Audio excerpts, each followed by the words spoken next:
Dr. Kim Minho pushed his glasses up his nose and stared at the screen again.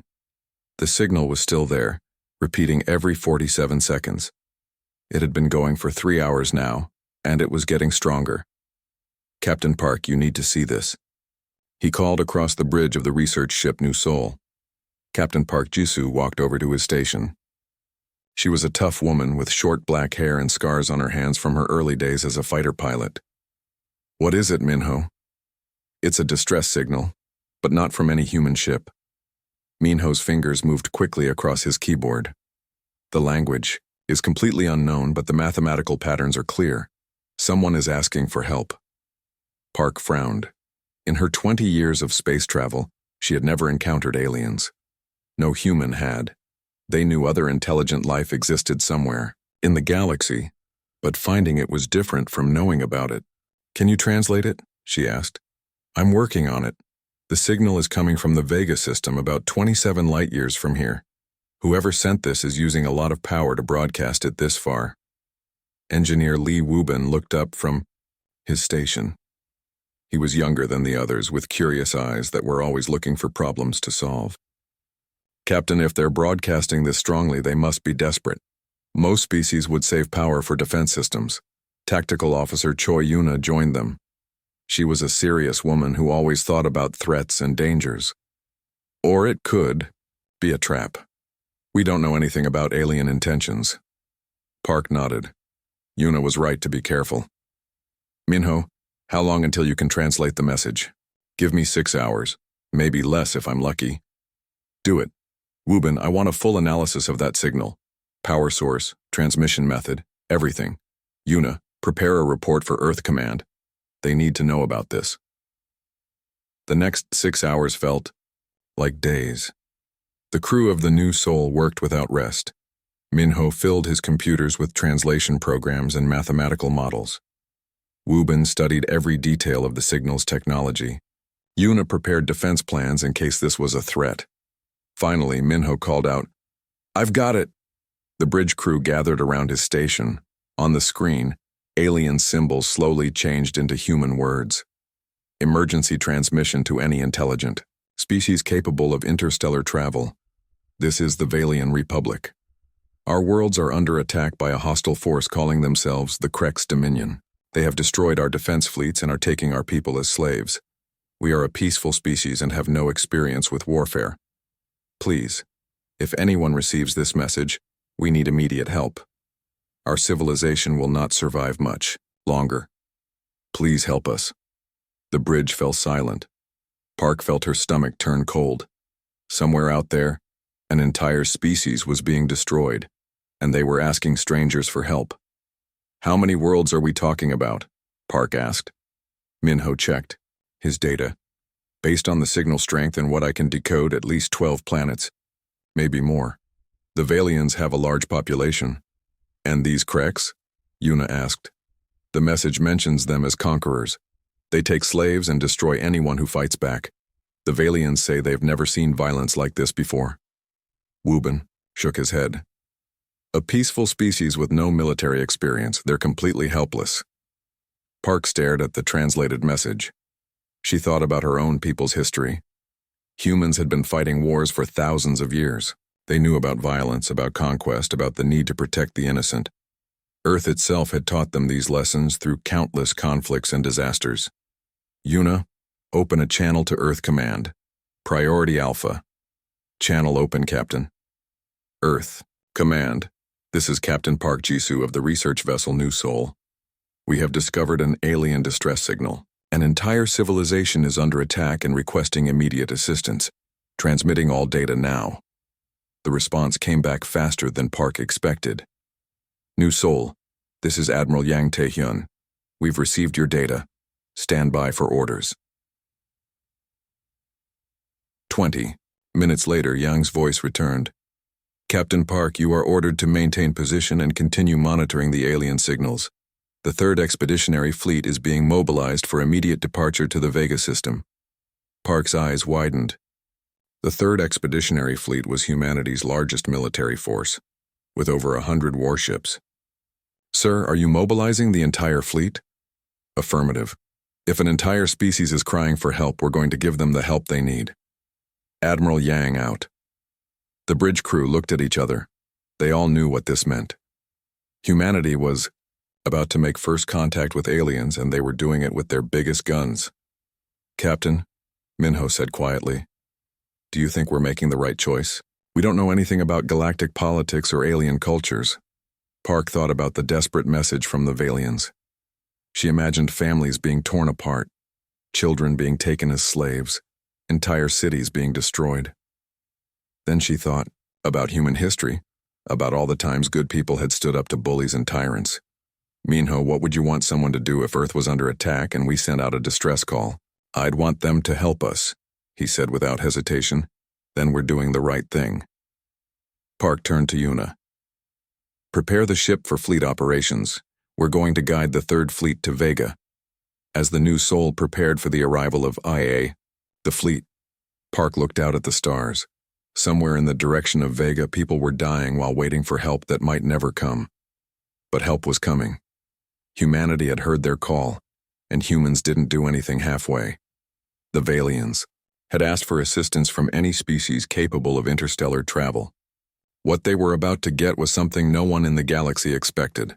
The full military might of a species that had learned warfare on one of the most dangerous planets in the galaxy. Park smiled grimly. The aliens had sent a distress call. They were about to learn what it meant when Earth answered. Admiral Yang Taehyun stood in the command center of Terra Station, looking at the biggest star map in human space. Red dots marked the location of every ship in the 3rd Expeditionary Fleet. In 72 hours, all 127 ships would be ready to jump to the Vega system. Sir, Commander Shin Hyeji is requesting permission to take her scouts ahead of the main fleet, reported his aide. Granted. Tell her to be careful. We don't know what we're flying into. Yang had been fighting in space for 30 years.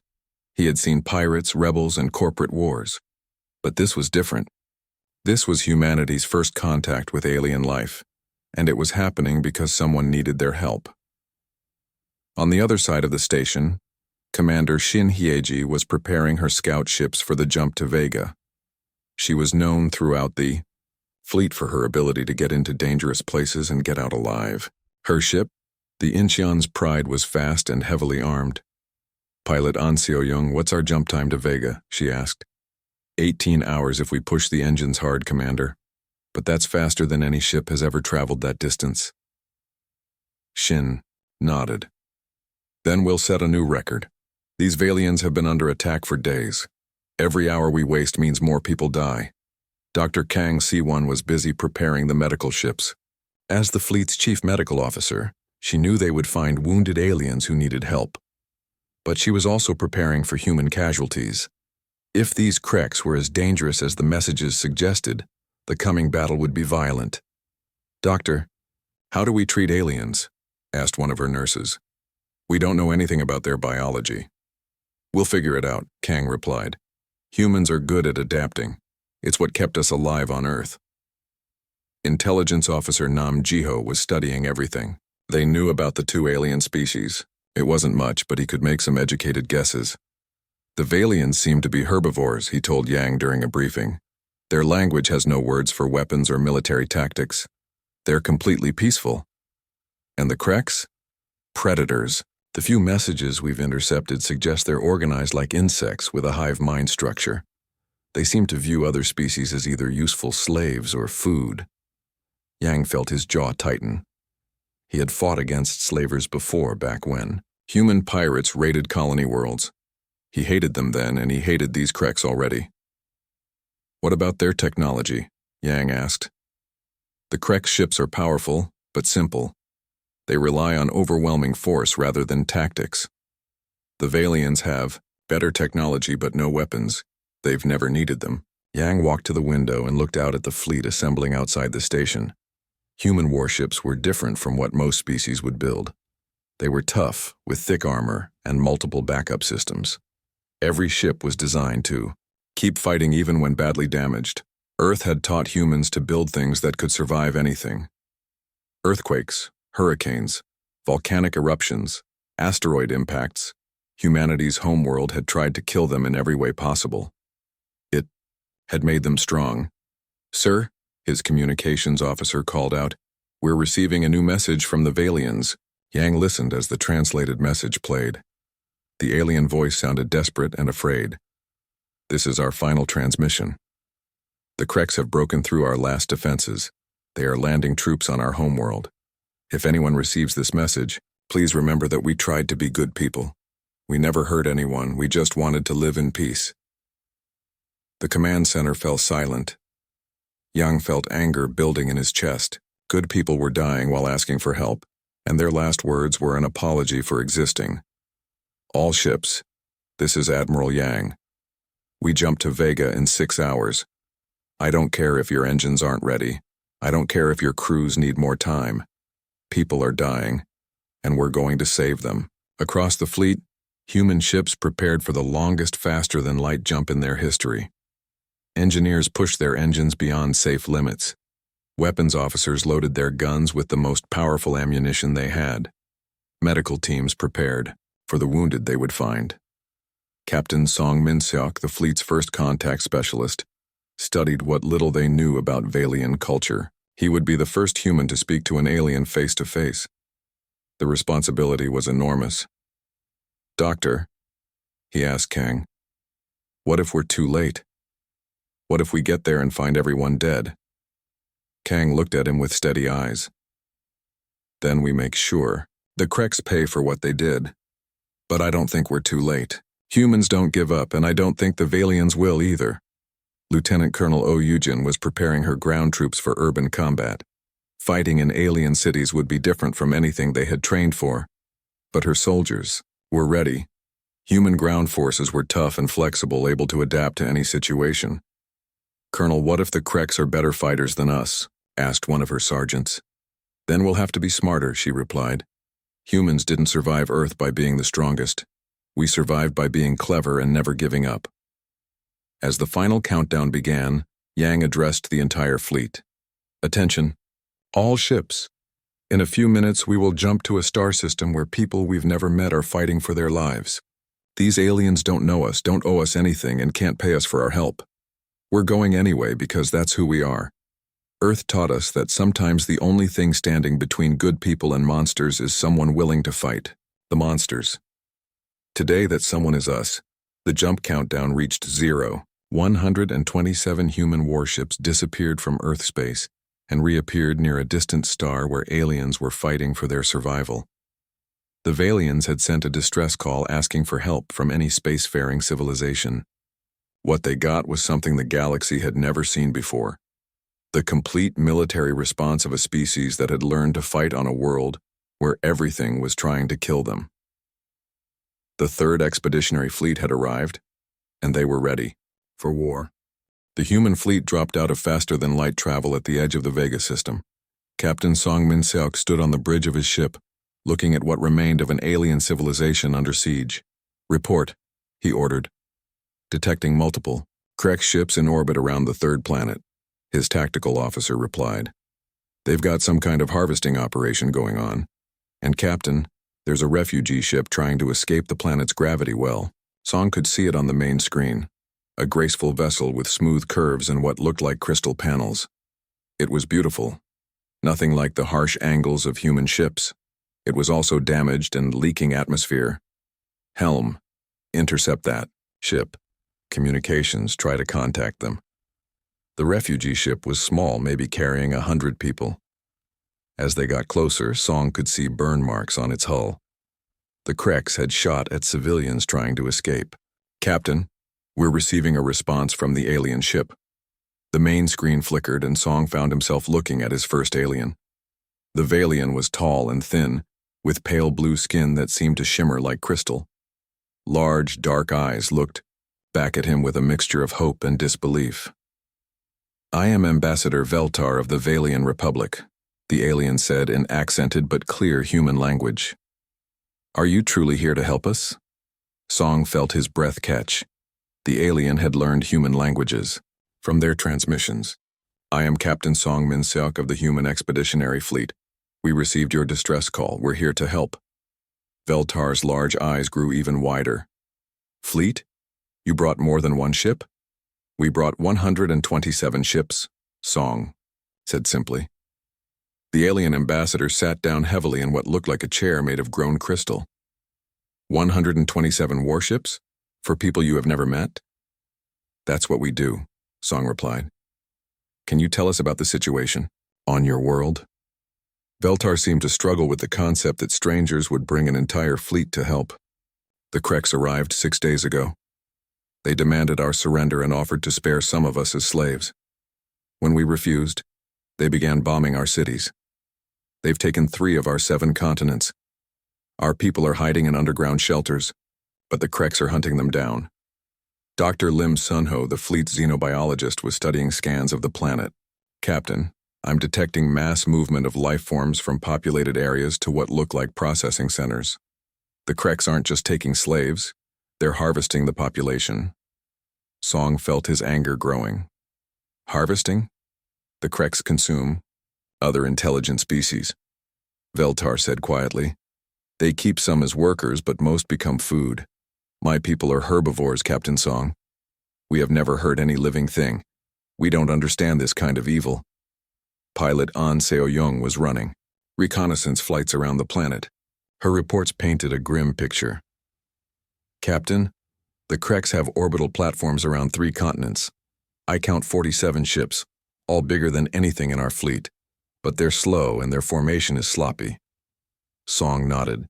Size wasn't everything in space combat. Human ships were built for speed and maneuverability. Ambassador Veltar, we need to understand your people's capabilities. Do you have any military forces? The alien looked confused. Military forces? I'm not sure I understand the term. Dr. Lim looked up from his scans. Captain, I don't think they have a concept of organized violence. Their society seems to be built around cooperation and peaceful resource sharing. Song tried to wrap his mind around a species that had never developed warfare. On Earth, every civilization had armies. War was how humans had learned to organize, to plan, to work together under pressure. These aliens had built an advanced civilization without ever learning to fight. How did you achieve space travel without military technology? Song asked. We developed it for exploration and trade, Veltar replied. We wanted to meet other peaceful species and share knowledge. We never imagined we would encounter people like the Kreks. And the Kreks? What can you tell us about them? Veltar's skin darkened. They are large, insectoid creatures with natural armor. They think as one mind, like a hive.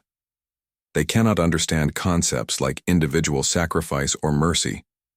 To them, we are just resources to be harvested. Captain Park Jisu's voice came over the communication system. Song, this is Park on the New Sol.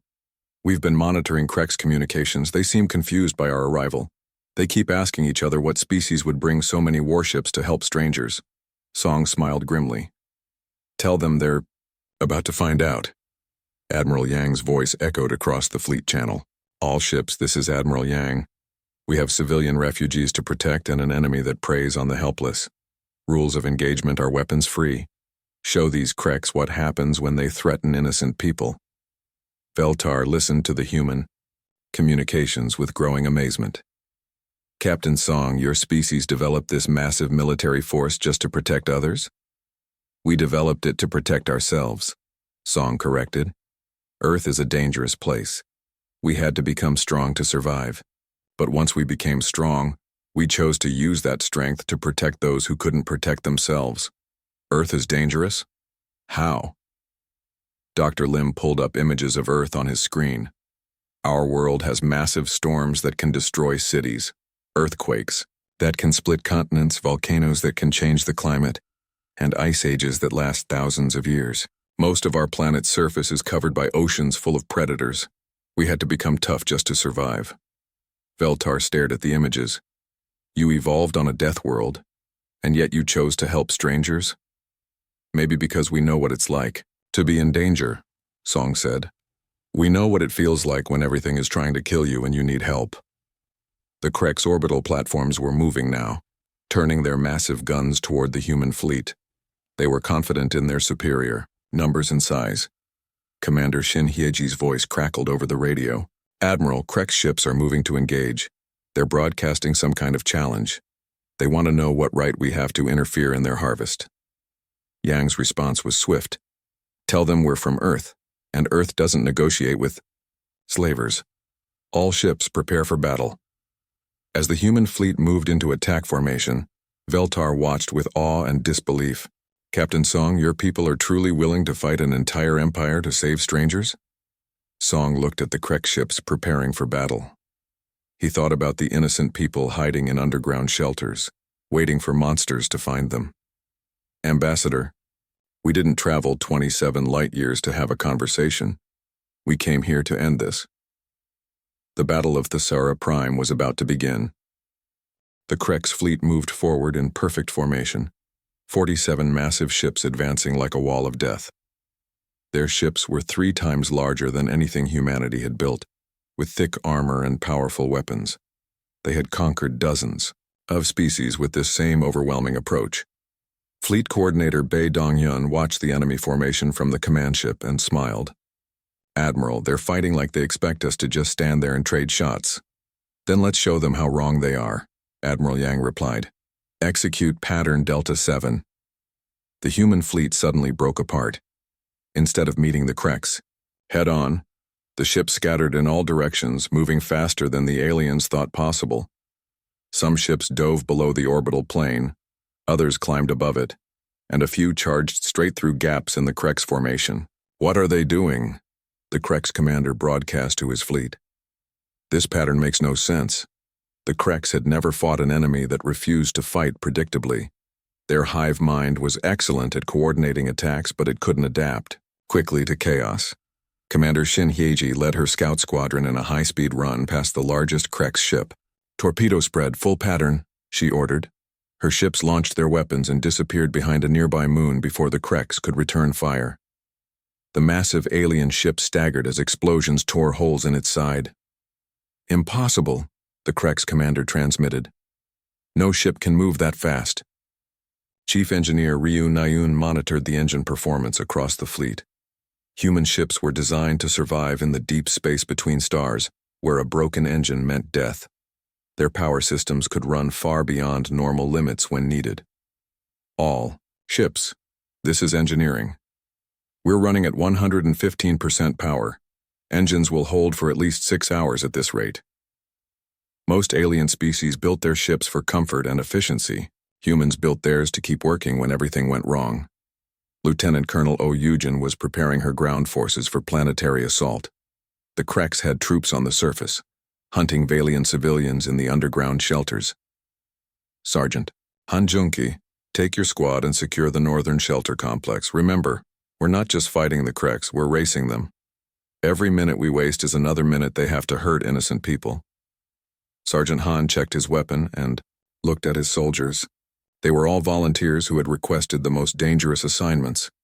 On Earth, humans had learned that sometimes good people had to do violent things to protect the innocent. You heard the Colonel. These bug-faced monsters think they can hunt civilians like animals. Let's teach them what happens when they mess with people under human protection. In space, the battle was turning into a disaster for the Kreks. Their large, slow ships couldn't track the fast-moving human vessels.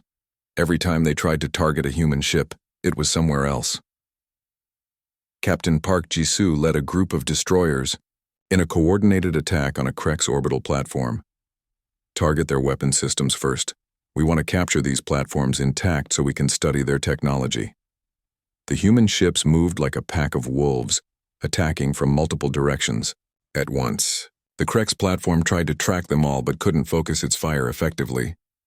This is impossible, the Krek's commander transmitted again. How can they coordinate without a hive mind? The answer was something the Kreks couldn't understand. Human military doctrine was based on individual initiative and independent thinking. Every human captain could make decisions without waiting for orders from a central command. On the surface, Han's squad was moving through a Valian city, searching for the underground shelters. The Kreks had destroyed most of the buildings, leaving only rubble and the crystalline structures that the Valians used for important buildings. Sergeant, I've got movement ahead, reported one of his soldiers. Looks like Krek's ground troops.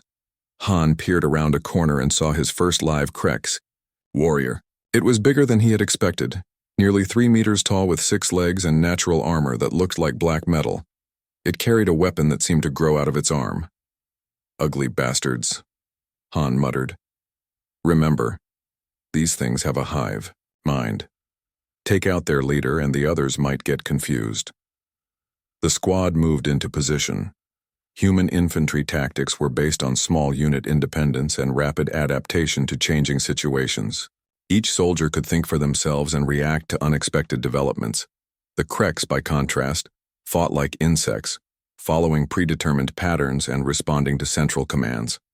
When Han's squad attacked, the Krex were completely unprepared for human tactics.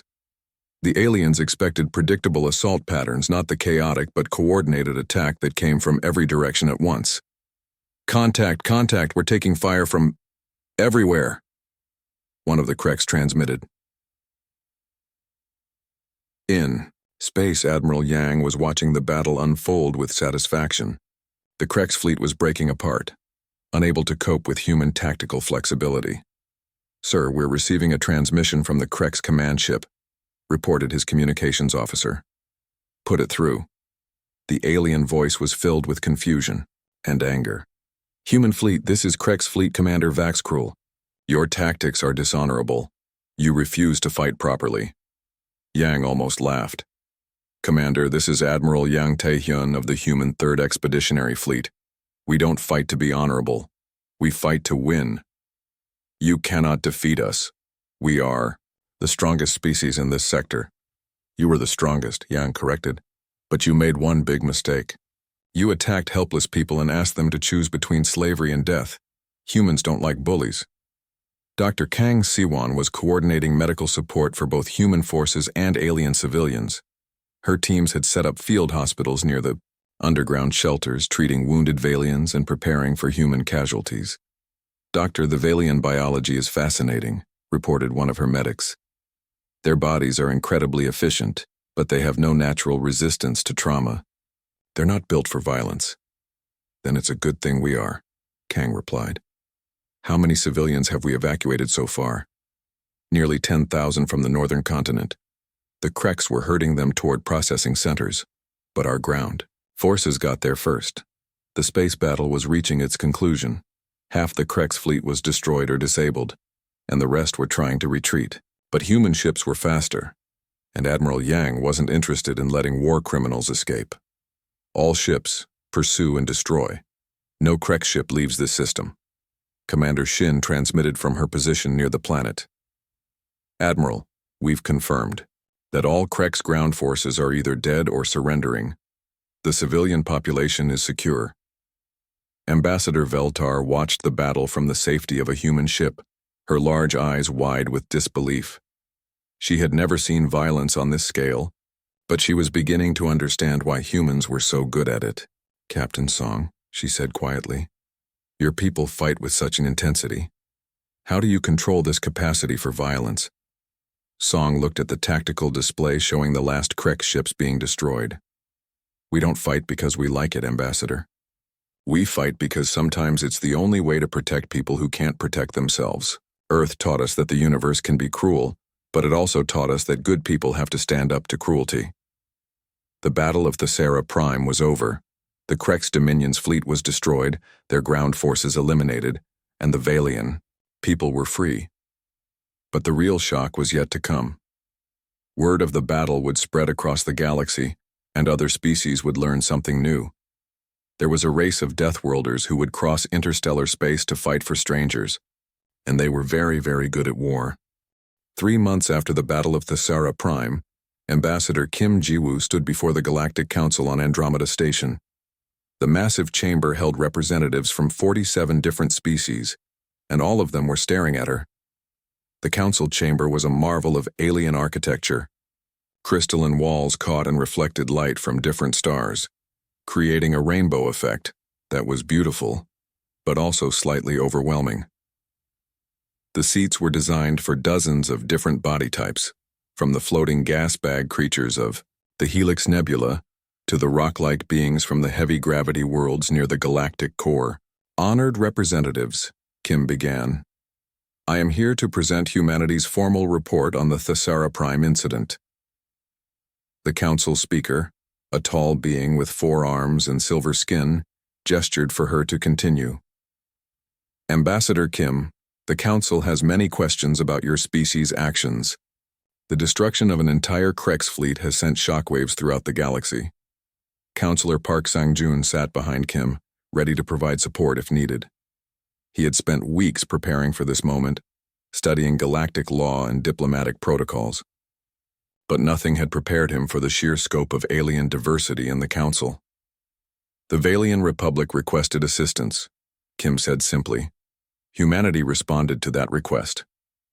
A representative from the Zephyrian Alliance raised what might have been a hand.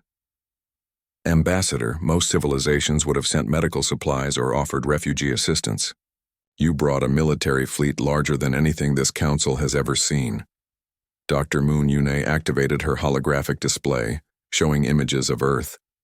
Honored council members, to understand humanity's response, you must understand where we come from. The display showed Earth storms, earthquakes, volcanic eruptions, and predators. The alien representatives watched in fascination and horror. Your species evolved on a death world, breathed a delegate from the Peaceful Gardens Coalition. How did you survive?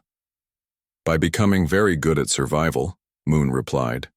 Earth taught us that sometimes the only way to protect the innocent is to be better at violence than those who threaten them.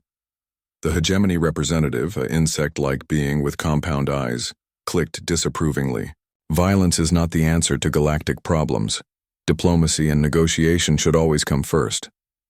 Kim felt her patience wearing thin. Tell that to the Valian families who were being processed for consumption. The Krex weren't interested. In negotiations, Captain Lim Taewook stood up from the human delegation. If I may, honored council members, I think there's been a fundamental misunderstanding about human motivations. The council speaker nodded for him to continue. Many of you seem to think we responded to the Valian crisis because we're aggressive or warlike. That's not accurate. We responded because we believe that strong people have a duty to protect weak people. An elderly representative from the ancient communion leaned forward. But surely such a massive military response was excessive. Kim looked around the chamber at all the alien faces. Some showed curiosity, others showed fear, and a few showed something that might have been respect. Let me ask you a question, Kim said. How many of your species have tried to help the Valians in the past year? Silence filled the chamber. Kim waited, but no one spoke. The Valians have been broadcasting distress calls for over a year, Kim continued. Not just about the Krex, but about pirates, slavers, and other predators. How many of you sent help? The speaker finally answered. Ambassador, most council members believed that the Valians were exaggerating their problems. Interstellar conflicts are usually resolved through economic pressure and diplomatic sanctions. And how did that work out? Kim asked pointedly. Doctor. Moon activated another display, showing the aftermath of the Krex occupation. In 6 days, the Krex Dominion captured nearly 2 million Valian civilians. Our analysis suggests that without intervention, the entire species would have been extinct within a month. The chamber erupted in shocked murmurs. Several representatives stood up, talking rapidly in their own languages. But surely, the hegemony, delegate insisted. There must have been a diplomatic solution. Captain Lim stepped forward again. We tried to contact the Krex before engaging them militarily. Their response was to send us images of Valian children being prepared for consumption. They told us that if we interfered, they would eat the civilians slowly. The horror on the alien faces was clear, even across species barriers. The galaxy needs to understand something, Kim said firmly. Humanity doesn't start fights, but when someone threatens innocent people, we finish them. Ambassador Veltar stood up in the observers section. She had been invited to speak about her people's experience. Honored Council, may I address this body? The speaker nodded. For 3 years, my people have been requesting help from the galactic community. We sent detailed reports about Krex attacks on our outer colonies. We provided evidence of their slave-taking operations. We begged for assistance. Her crystalline skin darkened with emotion. The response was always the same. File a formal complaint. Wait for the diplomatic process, try economic sanctions first. She turned to look at the human delegation. When humans received our distress call, their response time was 72 hours. Not 72 days, not 72 weeks. 72 hours from first contact to fleet departure. The council chamber fell silent again. But what disturbs me most, Veltar continued, is that many of you seem more concerned about humanity's rapid response than you are about the fact that an entire species was nearly exterminated while you debated proper procedures.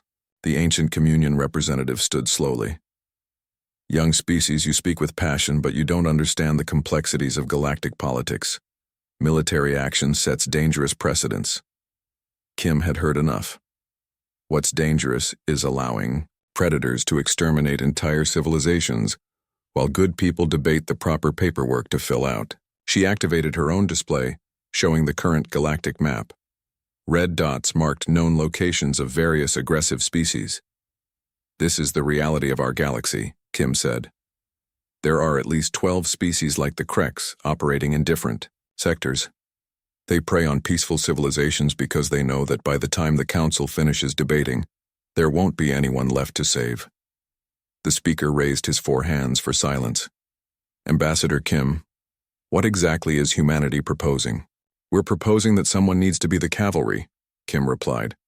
Someone needs to be ready to respond when innocent people call for help. If the council can't or won't do it, then humanity will. The chamber erupted in argument. Some species were terrified of human military power. Others were intrigued by the concept of rapid response to humanitarian crises. The Zephyrian delegate called out over the noise. Are you saying humanity intends to become some sort of galactic police force? Kim looked at her fellow humans, then back at the council. We're saying that if you hear someone screaming for help, you don't hold a committee meeting to decide whether to call the fire department. Veltar spoke again. The Valian Republic formally requests that humanity establish a defense treaty with us. We want the protection of people who actually protect. As does the Gentle Current Republic, called out another representative. And the Peaceful Gardens Coalition, added another. Kim watched as nearly a third of the council representatives stood up, requesting similar defense agreements with humanity. The speaker banged his ceremonial staff for order. This session is getting out of hand.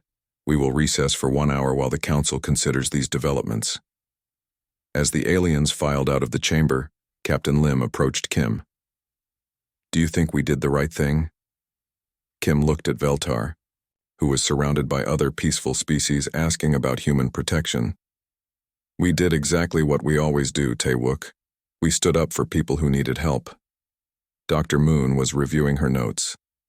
The galaxy is about to change in ways they can't imagine. Word will spread that there's a species willing to cross interstellar space to fight for strangers. And that's bad? Lim asked. Not bad, Moon replied. Just different. For the first time in galactic history, predator species will have to worry about someone showing up to stop them. When the council reconvened, the speaker made an announcement that would reshape galactic politics. The council recognizes that different species have different strengths. Some excel at diplomacy, others at trade, still others at research and development. Humanity appears to excel at rapid military response to humanitarian crises. Kim nodded. That's an accurate assessment.